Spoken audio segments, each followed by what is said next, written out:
Are you someone who's always listening to a podcast or scrolling on your phone or taking in information? Well, like a lot of people, I like listening to podcasts, I like learning, and I have to do a lot of it for work. But there is such a thing as overstimulating the brain, and it can have a bit of a negative effect.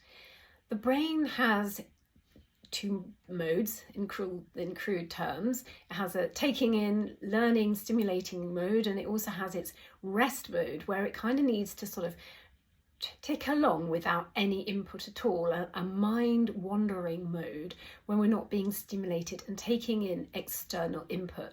And this mode is really important for creativity. It's good for our actual cognition and mental health.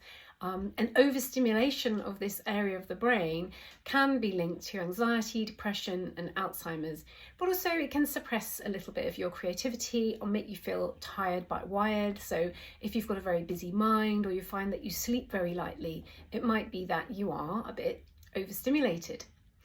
And so it's useful to just be mindful that it's helpful for the mind to have time to just not think about anything, or let the mind wander, so not be constantly giving it information all the time and input.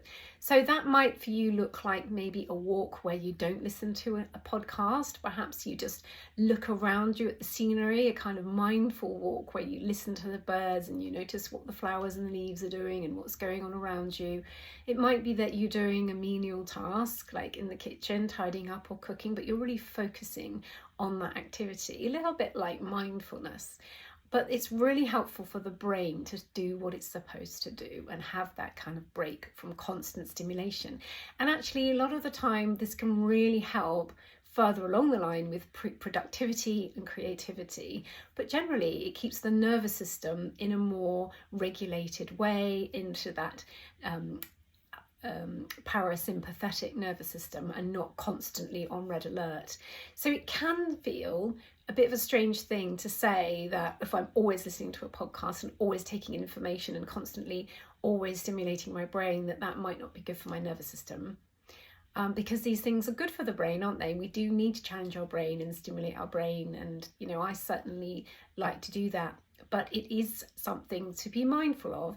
And I certainly have noticed myself, if I'm super busy and consuming a lot and learning a lot, then actually my mind finds it much harder to switch off at bedtime, or I might sleep much more lightly. So it's worth a try. And this is where practices like meditation come into their own, because that's a time when the mind is still. It's not having something coming in and stimulating it. So it doesn't have to look like mindfulness or meditation for you. It could just be a period of time, just a short period of time, where you're just not consuming content. So have a little think and you might find the benefits.